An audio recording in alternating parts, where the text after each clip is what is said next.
காங்கிரஸ் கமிட்டியும் மாநில தலைவர் மரியாதைக்குரிய நாடாளுமன்ற உறுப்பினருமான அண்ணன் மாணிக் தாக்கூர் அவர்களின் உத்தரவுக்கிணங்க மழைக்கால கூட்டத்தொடரான பாராளுமன்றத்தில் நடந்த விஷயங்களை குறித்து தமிழ்நாடு முழுவதும் பொதுஜன மக்கள் தெரிந்து கொள்ள வேண்டும் என்ற எண்ணத்தோடு இந்தியா கூட்டணியை சார்ந்த நாடாளுமன்ற உறுப்பினர்கள் 21 பேரும் தமிழகம் முழுவதும் சுற்றுப்பயணம் சென்று இந்த கூட்டத்தொடரின் பொழுது தமிழக மக்களுக்கும் மாணவர்களுக்கும் இந்திய தேசத்திற்கும் எதிராக எந்த அளவுக்கு மத்தியில் ஆளுகின்ற மோடி அரசாங்கம் இந்த மழைக்கால கூட்டத்தொடரில் நடந்து கொண்டார்கள் பாராளுமன்றத்திற்குள்ளாகவும் வெளியாகவும் என்பதை மக்களிடம் எடுத்துக் கூற வேண்டும் என்பதற்காக கூட்டம் கூட்டப்பட்டிருக்கிறது.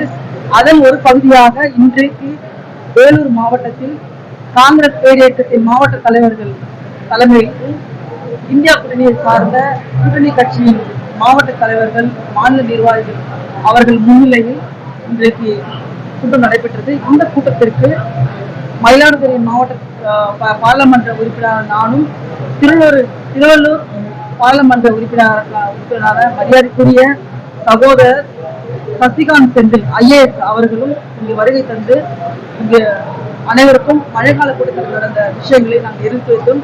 குறிப்பாக தொகுதி மறுவரை எந்த அளவுக்கு டீலிமிட்டேஷன் எந்த அளவுக்கு தமிழகத்தையும் குறிப்பாக தென் மாநிலங்களை பாதிக்கப்படும் என்பதை குறித்து விளக்கி கூறினோம்.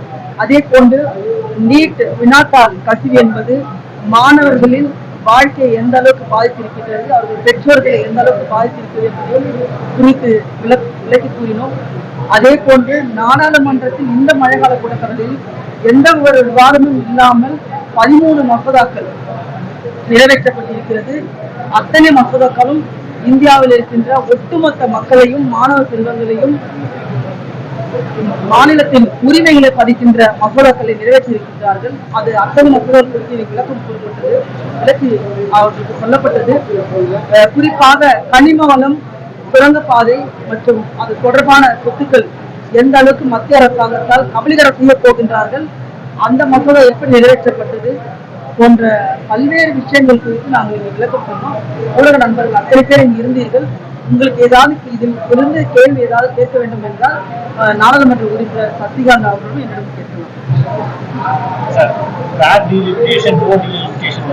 தமிழ்நாட்டில் மட்டும்தான் நோ டீலிமிட்டேஷன் பத்தி சொல்றீங்க. மற்ற மாநிலங்கள் எல்லாமே ஃபேர் டீலிமிட்டேஷன் பத்தி தான் பேசிட்டு இருக்காங்க. சமீபத்தில் பார்த்தீங்கன்னாக்கா தாவேக அரசு நோ டீலிமிட்டேஷன் பத்தி எங்கேயுமே பேசவே இல்லை. அந்த தீர்மானம் சார், நீங்க இந்த ஃபேர் டீலிமிட்டேஷன் நீங்க எதை சொல்றாங்கன்னா இந்த 50% இன்க்ரீஸ் பண்ணுவோம் எல்லாருக்கும் அப்படின்றத சொல்றாங்க. நீங்க எப்படி பார்த்தாலும் 2011 சென்சஸை நீங்க கருவா வச்சு எது பண்ணாலும் தமிழ்நாடு டிஸ்அட்வான்டேஜ் தான். ரெண்டாவது ஃபேர் டீலிமிட்டேஷன் என்பது இன்னைக்கு சாத்தியமே கிடையாது. நாங்க என்ன சொல்றோம்னா தமிழ்நாடு அரசு என்ன சொல்றோம்னா முதல்ல ஃப்ரீஸ், நீங்க நம்பரை ஏத்த மாட்டீங்கன்றத ஃப்ரீஸ் பண்ணுங்க. அப்படி பண்ணாலுமே கூட இப்ப இருக்கிற அரசாங்கம் ஒரு நல்லபடியா ஒரு டீலிமிட்டேஷன் பண்ண போறது இல்ல. அவங்க அவங்களுக்கு தேவையான தொகுதிகளை அவர்களுக்கு ஏதுவான விஷயம் மாதிரி டீலிமிட்டேஷன் அவங்க மறுவரை செய்ய போறாங்க. ஏன்னா ஒன்ஸ் நீங்க இதை பாராளுமன்றம் அமெண்ட்மெண்ட் கொடுத்துருச்சுன்னா அதுக்கப்புறம் டீலிமிட்டேஷன் கமிஷன் தான், கமிஷன் பண்றதுதான். கமிஷனை நீங்க சட்டமுறையாவும் கேள்வி கேட்க முடியாது, வேற எந்த விதத்திலும் கேள்வி கேட்க முடியாது. அவங்க கொடுக்கற தொகுதியா நம்ம எடுத்து தான் போகணும். சோ எங்களுக்கு நம்பிக்கை இல்லை. முதல்ல இந்த டீலிமிட்டேஷன் ப்ராசஸ 50 வருஷம் ஏன் 2 பிரதம மந்திரிகள் தள்ளி வச்சாங்க? அவங்களுக்கு ஒரு நாலேஜ் இல்லாமையா தள்ளி வச்சாங்க? அவங்களுக்கு தெரியும் இது இப்ப சாத்தியம் இல்லை, இது வேற ஏதாவது ஒரு ஃபார்முலா கொண்டு வரணும். அப்படியே நீங்க ஃபார்முலா கொண்டு வரணும்னா அட்லீஸ்ட் எனக்கு தெரிஞ்சு ஒரு வருஷமாவது எல்லா மாநிலங்களோடய பேசணும், எல்லா மாநிலங்கள்கிட்டயும் நீங்க இம்ப்ரெஷன் வாங்கணும். இவ்வளவு பெரிய ப்ராசஸ எடுத்தோம் கவுத்தோன்னு வேர்க்கடலை சாப்பிடுற மாதிரி பண்ணலாம்னு நினைச்சீங்கன்னா அதை நாங்க ஒத்துக்க முடியாது. கடந்த நாடாளுமன்ற கூட்டத்தொடர்ல கடைசி நிமிஷத்துல அமித்ஷா கோரிக்கை வச்சாரு. இது வேணுகோபால் அவங்க அக்செப்ட் பண்ணிக்கிறோம், டைம் கொடுக்குறோம் அப்படின்னு சொன்னாங்க. அந்த நிலைப்பாடு, அந்த கோரிக்கை எல்லாம் ஒண்ணு வைக்கலங்க. அவரு லாஸ்ட்ல இது நடக்கவே முடியாதுன்னு தெரிஞ்சப்போ என்ன சொன்னாருன்னா நாங்க இந்த 50%க்கு நாங்க பேசுறோம் அப்படின்ட்டு பேசிட்டு போயிட்டாரு. ஆனா அது என்ன 50%, எப்படி 50%, எதுவுமே சொல்லல. ஆனா நாங்க கணக்கு பண்ணி பார்த்தோம். எப்படி 50% இருந்தாலும் தமிழ்நாடுடைய வலிமை, the share in தமிழ்நாடு's பார்லிமெண்டரி வெயிட்னு வச்சுக்கோங்களேன், அது கம்மியா தான் போகுது. 7.8 இருந்து 5.9 மாறுது 2011 சென்சஸ் வச்சீங்கன்னா. அதனால எப்படி பார்த்தாலும் கணக்கு சரியா வரல. இத வந்து மக்களுக்கு வந்து ஏமாத்துறது மாதிரி இப்ப இருக்கிற 39 48 மாறுது அப்படின்ற ஒரு கணக்கை சொல்றாங்களே தவிர முழு பிக்சரை காட்டல. அது வந்து கண்டினியூ, அது வந்து அப்பட்டமான ஒரு எல்லாம் ஒரு மடைமாற்றும் ஒரு நிகழ்ச்சி.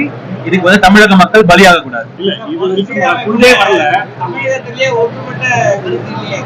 ரொம்ப ஒன்றுபட்ட கருத்து நல்லா இருக்கு சார், தவிர இன்னைக்கு இல்ல, ரொம்ப நாளா இருக்கு. அதனாலதானே 50 வருஷம் அந்த மறுசீரமைப்பை ஒத்தி வச்சோம். நமக்கு ரொம்ப கிளியரா இருக்கு. நமக்கு இருக்கிற இப்போ 543 பிக்ஸ் பண்ணுங்க, அதை மாத்தாதீங்க. மாத்தினா தமிழகம் அடி வாங்கும். பெண்களுக்கு நீங்க வந்து இடஒதுக்கீடு கொடுக்குறீங்க, இன்னைக்கே கொடுங்க. நாங்க பல பேரை விலகத்துக்கு ரெடியா இருக்கோம். 2029 பிரதமர் வேட்பாளரா ராகுல் காந்தி நீங்க முன்வரிஞ்சு போறீங்க. உங்க கூட்டணியிலே இருக்கிற வந்து விஜய் வந்து அவங்க வந்து முன்வரிஞ்சு போறாங்க. இது கூட்டணிக்கு முரண்பாடா வருது. நேற்று சி போட்டாருக்கான கருத்து கணிப்பிலையும் வந்து முதல்வர் கேண்டிடேட்ல வந்து 4வது இடத்துல வந்து விஜய் வந்து இருக்காரு. அவங்களுக்கு அதுக்கான வேலையை வந்து செஞ்சுட்டு இருக்குதா சொல்றாங்க. அதாவது இல்ல, அதாவது வந்து இன்னைக்கு நடக்கிற சண்டை வந்து பாராளுமன்றத்துக்கான சண்டை இல்லை. இது வந்து ஒரு ஐடியாலஜிக்கல் ஃபைட். இது வந்து யார் எங்க நிக்கிறா இந்த ஐடியாலஜிக்கல் ஃபைட்ல இருந்து இந்திய தேசம் முழுக்க பாக்குறாங்க. பாராளுமன்றம் என்பது இந்திய தேசம் முழுவதும் மக்கள் பார்த்து அரசியலாக எடுக்கும் ஒரு முடிவு. நீங்க பாத்தீங்கன்னா தேர்தல்ல கூட மக்கள் சட்டமன்றத்துக்கு ஒரு மாதிரி ஓட் பண்ணுவாங்க, பாராளுமன்றம் வரும்போது வேற மாதிரி ஓட் பண்ணுவாங்க. மக்கள் தெளிவா இருக்காங்க. மக்கள் கிட்ட தானே அந்த டிசிஷன் இருக்கு. யார் என்ன வேணா ஆசைப்படலாம். அதை பத்தி நாங்க ரொம்ப தெளிவா இருக்கோம். இந்த ஐடியாலஜிக்கல் ஃபைட்ல RSS பிஜேபியை முழு சக்தியோடு எதிர்த்து நிற்கிறதுக்கு என்னை பொறுத்த வரைக்கும் இங்க வந்து ராகுல் காந்தி தலைவரை விட ஒரு அருமையான தலைவரை நாங்க பார்க்கல. நாங்க நல்லா நம்புறோம் அடுத்த பிரதமர் அவர் தான். தமிழகத்தில் இருக்க பெண்கள் எல்லாம் டிவி சீரியல்ல பார்த்து நிறுத்திட்டு நான் சட்டமன்றத்தின் கூட்டத்தொடரை பார்க்கிறேன் என்று சொல்கிறார்கள் என்றால் எந்த அளவுக்கு அரசியல் விழிப்புணர்வும் இந்த ஆட்சியின் மீது நம்பிக்கை அவர்களுக்கு இருக்கிறது நம்ம பார்ப்போன்ற ஒரு எண்ணத்தை தூண்டுகிறது. இல்ல இவ்வளவு வருஷமா சட்டமன்ற கூட்டத்தொடரை பார்க்காத தமிழக மக்கள் இவ்வளவு பேர் ஏன் பாக்குறாங்கன்னா அங்க ஒரு ஆரோக்கியமான விவாதம். இன்னொன்னு ஒரு மன்றம், சட்டமன்றம் எப்படி நடக்கணும் என்பதற்கு உதாரணம் தமிழக சட்டமன்றம். எப்படி ஒரு நாடாளுமன்ற கூட்டத்தொடர் நடத்தக்கூடாது என்பதற்கு மோடி அரசாங்கம் ஒரு காரணம். அதை பல இடங்களில் வன்மையாக நாங்கள் கண்டித்திருக்கிறோம். கண்டிப்பா அந்த E20 பெட்ரோலை பற்றி ஒரு பெரிய டிஸ்கஷனும் ஒரு பெரிய எதிர்ப்பும் வந்து இருக்கதான். அண்ணாமலை செயல்பாடுகள் எப்படி பாக்குறீங்க? அப்படி ஒரு பாஜக அதை பத்தி ஒன்றும் கமெண்ட் இல்லை. தமிழ்நாடு முதல்வர் விஜயை வந்து வட மாநிலங்களில் அதிகமாக வந்து கருத்தாக்கம் செஞ்சு ஒரு தேசிய தலைவராக உருவாக்குற மாதிரி ஒரு சோசியல் மீடியாக்களில கட்டமைக்கப்பட்டு வருகிறது. இதை எப்படி நீங்க பாக்குறீங்க? நீங்களே சொல்றீங்களே சோசியல் மீடியால கட்டமைக்கப்படுகின்றது அப்படின்னு. அவ்வளவுதான். மேகதாது விவகாரத்தில் தமிழக காங்கிரஸ் ஒரு நிலைப்பாடுகளை கடைபிடிக்கிறார்கள். இல்ல, மேகதாது தமிழ்நாடு காங்கிரஸ் தெளிவாக இருக்கிறது. இளைஞர் ராகுல் காந்தி தெளிவாக இருக்கிறார். ஒவ்வொரு மாநிலத்திற்கும் அந்த மாநிலத்தின் உரிமைதான் முக்கியம். எங்களை பொறுத்தவரை காவிரி தண்ணி எங்களோட உரிமை, எங்களோட அடிப்படை உரிமை. டெல்டா மாவட்டத்திலிருந்து வந்திருக்கிறதுனா டெல்டா மாவட்டத்தோட வளர்ச்சியோ விவசாயமே காவிரி நீரை பொறுத்துதான் இருக்கிறது. அதனால் காவிரி நீர் என்பது எங்களோட உரிமை. மேகதாது கட்டக்கூடாது என்பது எங்களோட அடிப்படை கொள்கை. காங்கிரஸ் இரட்டை வேடம் என்று நீங்க பேசுகிறீர்கள். எந்த தமிழ்நாடு காங்கிரஸ் கமிட்டியிலிருந்து யாரு இரட்டை வேடம் போட விதமாக அறிக்கை கொடுத்திருக்கிறார்கள் என்றால் நண்பர்கள் காட்டினால் நாங்கள் தயாராக இருக்கிறோம்.